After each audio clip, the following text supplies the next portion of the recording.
Hello and welcome back to the second part of the Mastercam 3D Deburr. And also, welcome back to CAD-CAM TV. In this video, we're going to go through another deburr session with a 3D part. Now you can see that this heat sink with a lot of sharp edges, we do have some 3D edges this time. And also we have this undercut that we're going to deal with as well.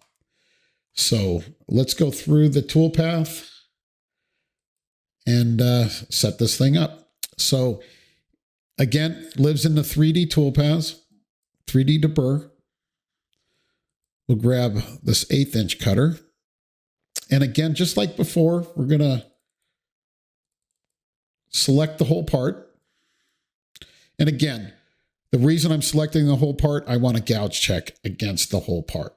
So it's going to concentrate on just the sharp edges, of course, but we also want it not to hit other walls as well. Remember, we still want to exclude some edges. In this case, we have it set to auto detect. I'm going to hold down the Control-Shift key so it grabs similar edges. And I'm also going to hold down the Control-Shift key and grab that face. And as you can see, it does all the similar ones as well by doing that. We'll set this to 10th thou. We'll also go into the tool axis control, just to point it out. Again, it's a 3-axis toolpath.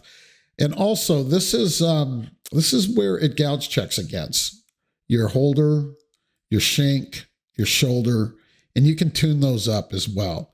Remember, my tool is perfectly defined, including the holder. So let's take a look at the linking. I'm going to set this to 1 inch. Now you do have an automatic, and that can basically create an automatic height based off of the part.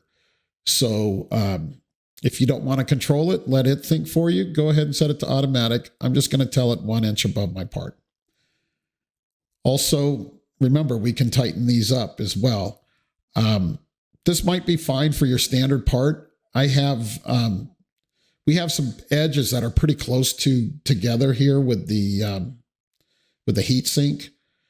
So again, I might want to just control the size of the radius for the lead in and lead out. And again, we don't really have to feed it any extra information. We'll let it process the toolpath. And that's real time. That literally took all of those edges and processed it. We can take a look at this inside of Verify. And let it run.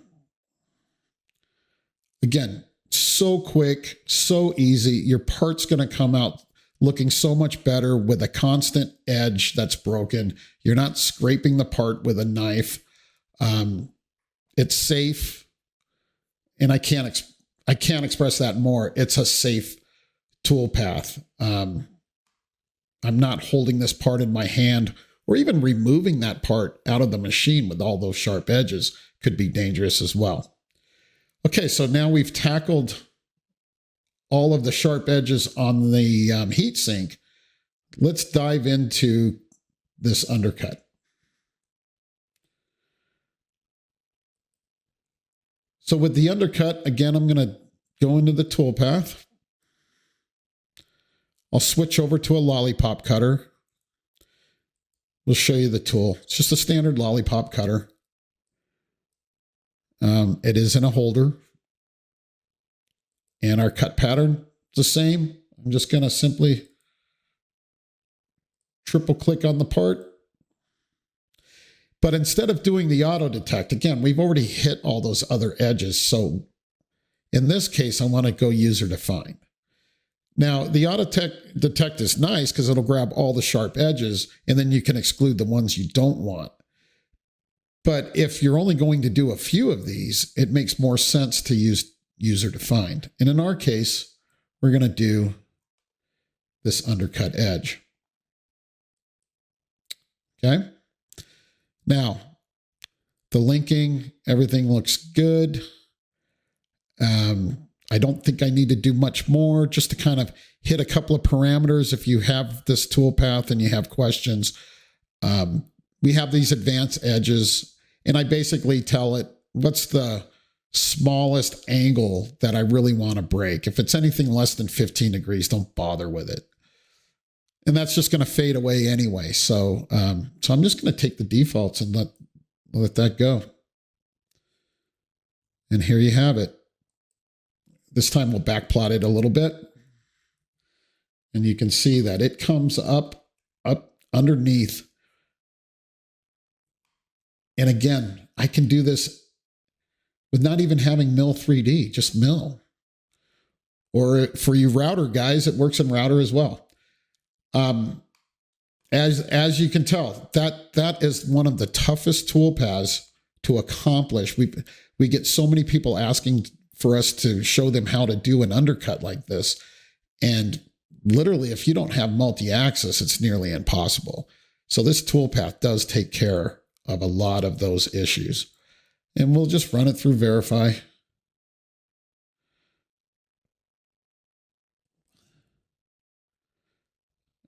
And again, we'll just kind of zoom in on it. Let it refresh those edges so the graphics are catching up here. And also you can see this is where that 15 degrees came in. It just kind of faded away.